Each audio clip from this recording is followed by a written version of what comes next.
Good afternoon to all of you. I have an opening statement to make. I'll read the statement and then I'll take questions. I believe the statement has been distributed. I'm glad to speak to you exactly 106 days after I last spoke to you. As I stepped out and breathed the air of freedom at 8 p.m. last night, my first thought and prayers were for the 75 lakh people of the Kashmir Valley who have been denied their basic freedoms since August 4, 2019. I'm particularly concerned about the political leaders who have been detained without charges. Freedom is indivisible. If we must preserve our freedom, we must fight for their freedom. If we must preserve our freedom, we must fight for their freedom.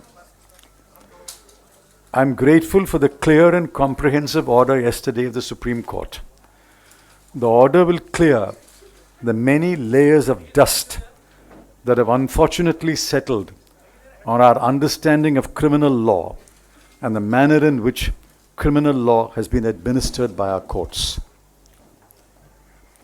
I have never commented on cases that are sub judice, and I shall continue to adhere to that principle. To many of your possible questions on the case, the answers can be found in the lucid order of the Supreme Court pronounced yesterday. In the last 106 days, I was strong in spirit, and I become stronger because of the following. 1.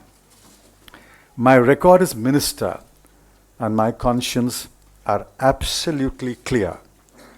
Officers who have worked with me, business persons who have interacted with me, and journalists who have observed me know that very well.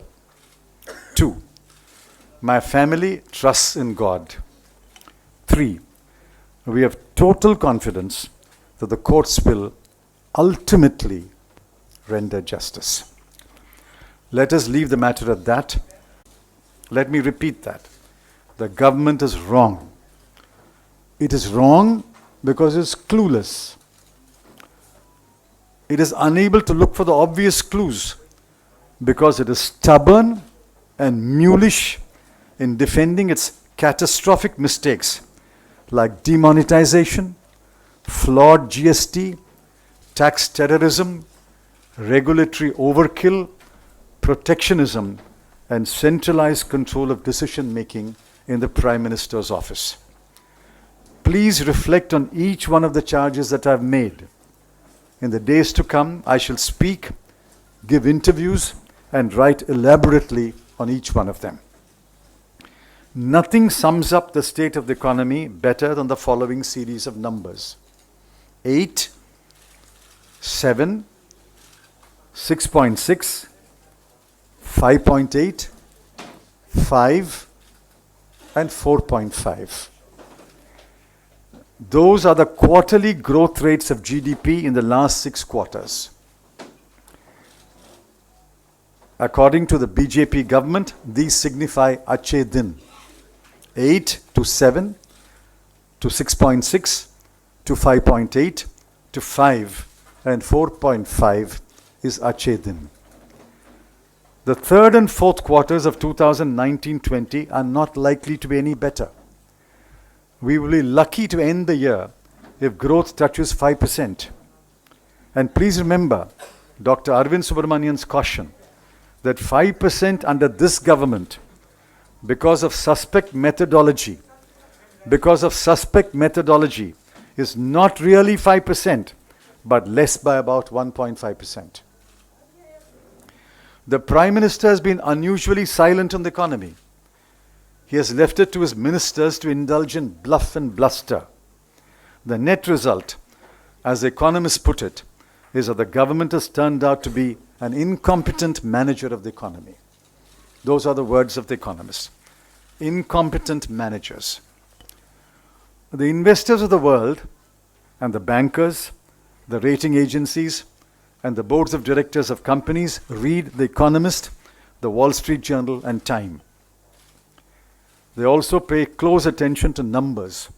Every number, and I repeat, every number points in the direction of a floundering economy. I don't want to overload you with numbers. Here are some numbers. IIP, 4.6 to 4.4 to 3.9 to 2.4. Credit growth to MSME, 0.9, minus 0.4, 2.3, 2.7. Manufacturing, minus 1.2, 1.7, minus 1.4, minus 0.7. Core sector, 4.8, 4.3, 4.4, 0.2. Unemployment, 9.65%, 4.03, 5.14, 7.03. There are many more. You have reported many of them. Just go back and look at your data. The government alone is in denial. Rural consumption is down, according to the NSSO. Rural wages are down. Producer prices are down, especially for farmers. Daily wage earners get work for no more than 15 days a month. Demand for Maganrega is up. Fast-moving consumer goods, both durable and non-durable, are selling less. Wholesale prices are up. CPI is going up. Onions sell at rupees 100 a kg. Of course, the finance minister, does not eat onions. What do these point to? There is less demand among the people because they have less money and less appetite to consume due to uncertainty and fear.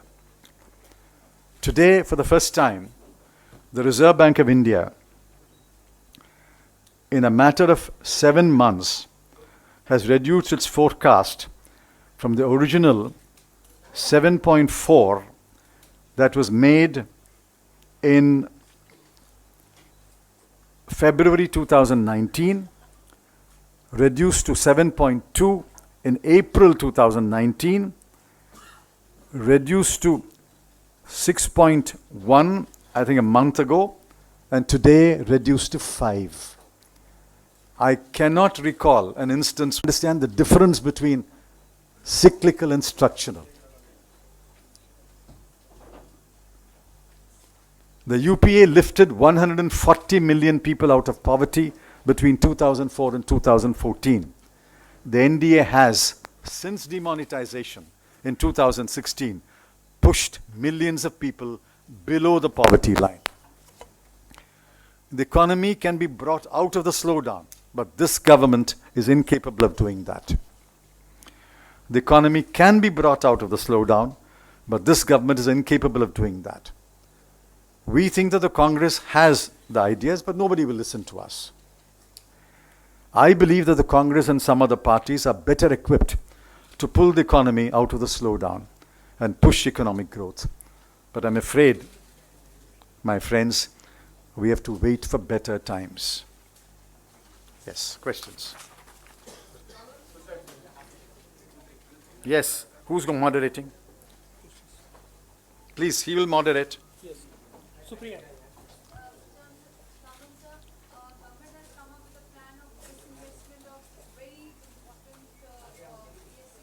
Please keep quiet here. There's 5 or 6 of you, please. Yes. Government has come up with a plan of disinvestment of many important units, which also includes the Bharat Petroleum. How do you see this? The Bharat Petroleum is a scandal. Mr. Jairam Ramesh has already pointed it out some months ago.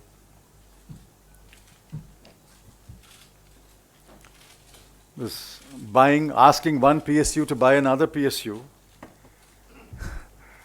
is an accounting maneuvering.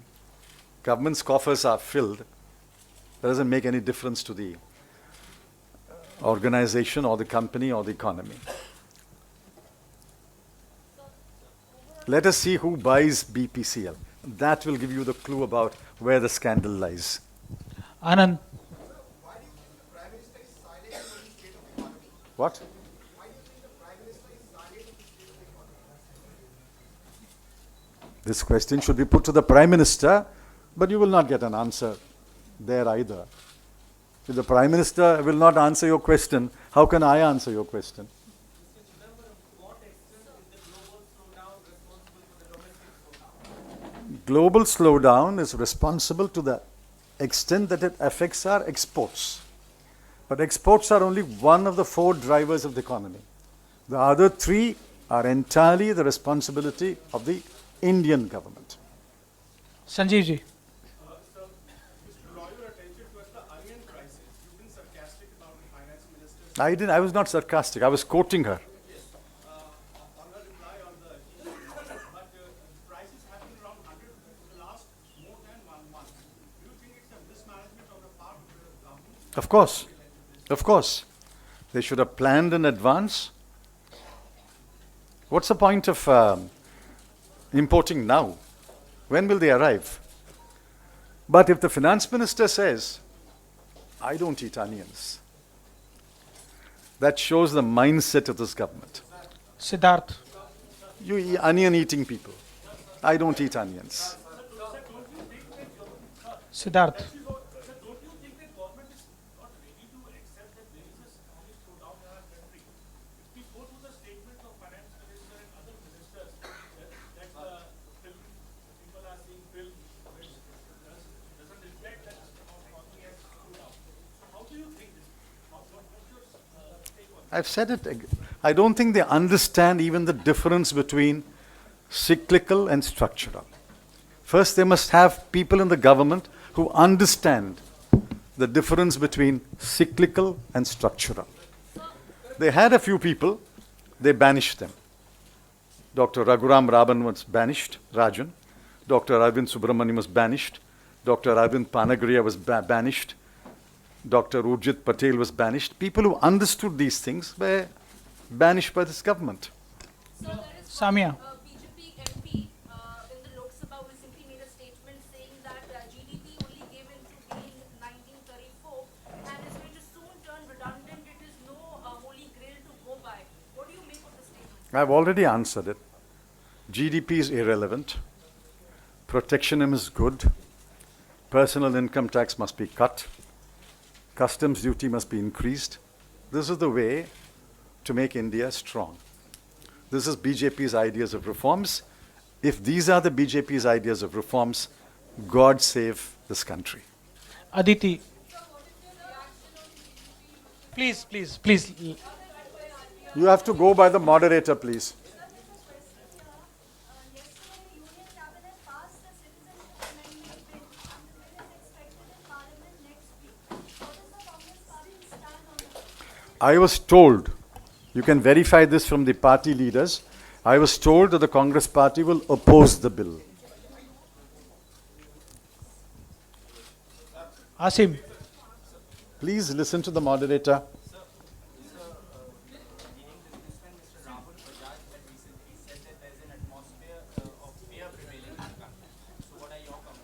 You search your heart. Is there not fear today? Every businessman who spoke to economists for that special report said, don't quote my name. Rahul Bajaj is tall enough to say that at a meeting. But there's complete fear everywhere. Every institution is gripped by fear. And the media is no exception. I'm sorry to say this. The media is no exception. You are gripped by fear. Please shed fear. Please speak the truth to power. That is the least that the people of India expect. We buy your newspaper. We subscribe to your channel. We want you to speak truth to power.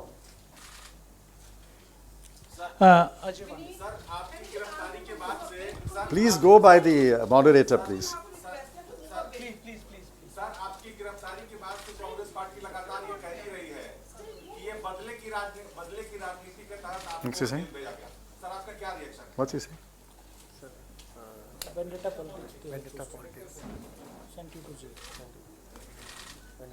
My favorite poet, Saint Thiruvalluvar, said 2,300 years ago, Inna Seidarkum Iniyave Seyyakal Yenna Payattodo Salbu. He also said, Inna Seidare Uruttal Avarnana Nannayam Seiduvidal. Those who do wrong or evil to you, do good to them. We will not practice vendetta politics. I can only speak for myself. We will not practice vendetta politics. Who practices vendetta politics is for you to decide. Palvi. Palvi. I'm a better man. To preserve our freedom, we must fight for their freedom. I intend to visit Jammu and Kashmir if the government will allow me to visit Jammu and Kashmir. Chidambaram, what is your response to when the BJP Please listen to the moderator. Yes, yes. government constantly says that we have been following what the UPA couldn't do in their legacy? Half the time they keep saying it's a tainted legacy, whether it's the PSUs or they put out the duty scam. What is his response? Why do they want to follow our legacy? They are wiser people. They are more intelligent. They've got a bigger mandate. Why do they want to follow our legacy? Is it because they can't create their own legacy? The legacy is what they will leave behind. And what they are leaving behind is an economy in ruins. Yes, please. The way the Kashmir has been handled, as a former Home Minister, do you think there is a escape word? Yes, but not for today. That's for another day. Yes. So few days back, Yes, sir. Yashwant Sinha posted against the death of demand in Indian economy. Do you think it's a signal of collapsing economy? I've said the same thing. There is no demand today. People don't want to buy because they have less money and they're less confidence about the future. It's a well-established behavioral fact that when you have less money and you are less confident about the future, you buy less, you spend less. Meenakshi. Meenakshi. Listen to him, please. Just.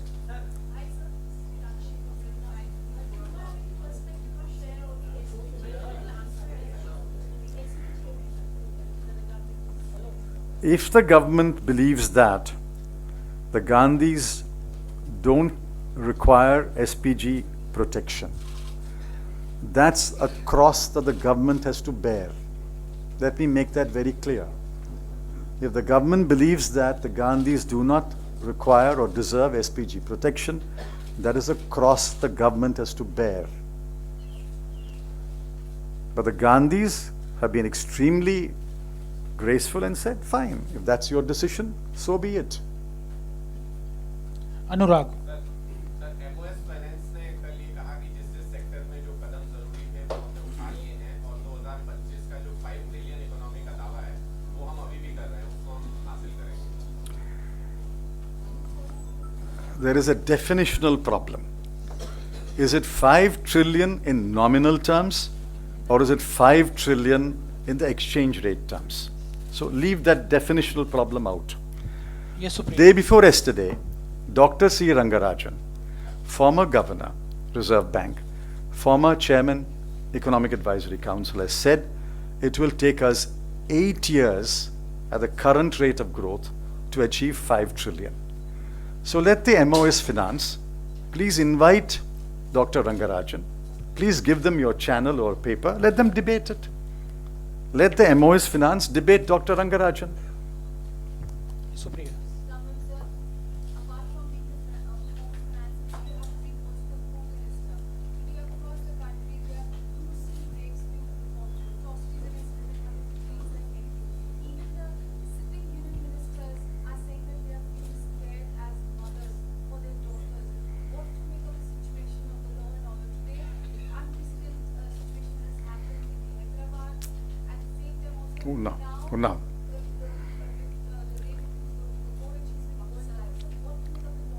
I'm shocked. I'm ashamed. Yesterday, in one newspaper, I found 6 incidents of rape and lynching. In one paper on one day, 6 incidents of rape and lynching. Shameful. Shameful that a section of our people think that they can get away with these acts of impunity. It's a complete breakdown of law and order in many parts of India. What is the police doing? Where is the fear of law? Sanjay ji. Shameful. Government is silent. On the one side, the economy is going down. The other side is that the prices are also going up, especially the consumer prices are going up. And this situation is a very peculiar situation because the economy is falling and the prices are going. There is no demand. So how do you see this gap? It's not so confusing as you think. It can happen. Economic growth can slow down, demand can slow down. Simultaneously, prices can go up because of one, fall in production as a result of fall in investment, hoarding, illegitimate activities. It can happen. So it's not so confusing. Apparently it is contradictory, but it's not so contradictory. The government, if it's a competent manager, will be able to handle it, will be able to manage it. I'm not saying there has to be an overnight miracle, but you must know how to deal with each one and bring the situation under control. Yes, please. How do you see the ECC role in your case? I don't comment on my case. And I've been told, please don't comment on your case. Yes, please. Yeah, this one. When you started your statement talking about Kashmir, Yes. so in Kashmir, government has been saying everything is fine, organizations and parliament. The few voices that are coming from there suggest otherwise, and people have also been questioning that why are peaceful protests is not being registered. If you go in parallel between the treatment of economy and the treatment of, saying the situation is normal in Kashmir. No, I won't draw a parallel. As far as the economy is concerned, the reason is incompetence. As far as Kashmir is concerned, the reason is arrogance.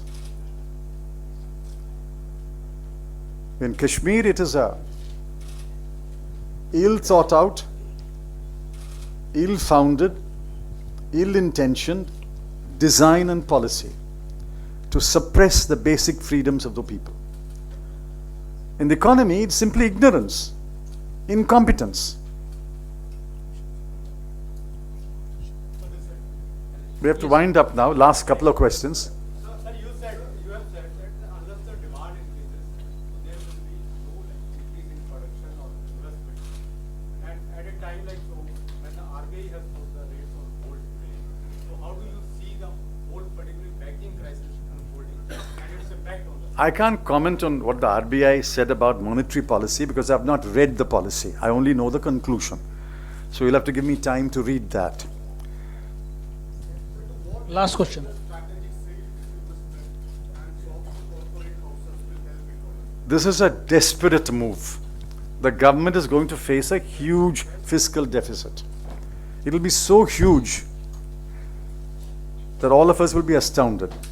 The only way they can fill the gap is either to sell so-called strategic assets or to raid the RBI once again. They've already raided the RBI once and they got away with about 1,60,000 crore. Whether they can raid the RBI once again this year, I don't know. So the only alternative they have is a so-called strategic sale.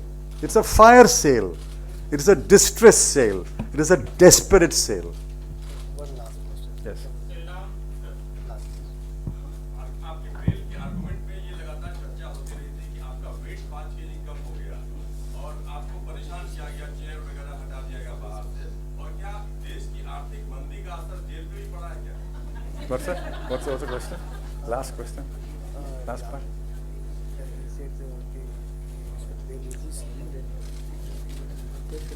Last part. Last part. Oh.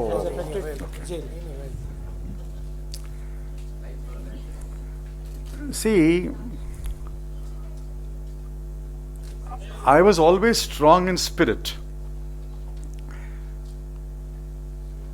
I'm now stronger, I think. But I've also become stronger in body.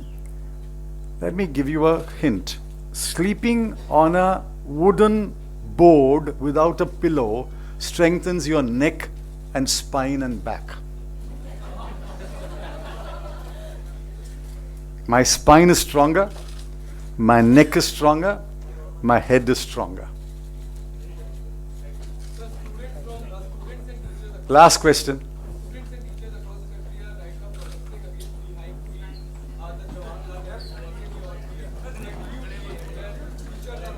The students are absolutely right. Please listen here. The students are absolutely right. In a welfare state, please go down, madam. Please sit down. In a welfare state, higher education should be totally free. I agree. We are not in a position to make higher education totally free. If higher education is not totally free, you must only charge reasonable fees, which is why JNU is an exemplar. JNU, IIT, IIMs are exemplars. They are institutions of great eminence but charge reasonable fee. Now, if you raise the fee, in the Hindu every day, there are 2 students writing a column in the Hindu, page number 4 or so. Each student says, if the fees are raised, I have to give up my studies. What have they done to this? Ideally, higher education must be totally free. Since we have not reached that stage, fees must be reasonable. I fully support the agitation of JNU, IIMC, and other institutions where they are protesting the sharp increase in tuition and hostel fees. My sympathies are entirely, and my party's sympathies are entirely with the students. Sir, Aam Aadmi Party has done so many things for people to like उन्होंने सब कुछ free कर दिया है तो जो अर्थव्यवस्था दिल्ली की अर्थव्यवस्था इस पर क्या असर पड़ेगा? What's the question? He's asking that Aam Aadmi Party has given some concessions to will it affect Delhi economy of Delhi? You are asking for votes from the Aam Aadmi Party? No, what are you? Sir, I am asking what would be the effect on the economy of Delhi? Economy of Delhi. See, these steps don't affect the economy of Delhi. They may improve the infrastructure of Delhi. Economy of Delhi is decided in one room called the Prime Minister's office. You will not be allowed there. I will not be allowed there, so don't worry. It's beyond our capacity. Thank you. Have a good day.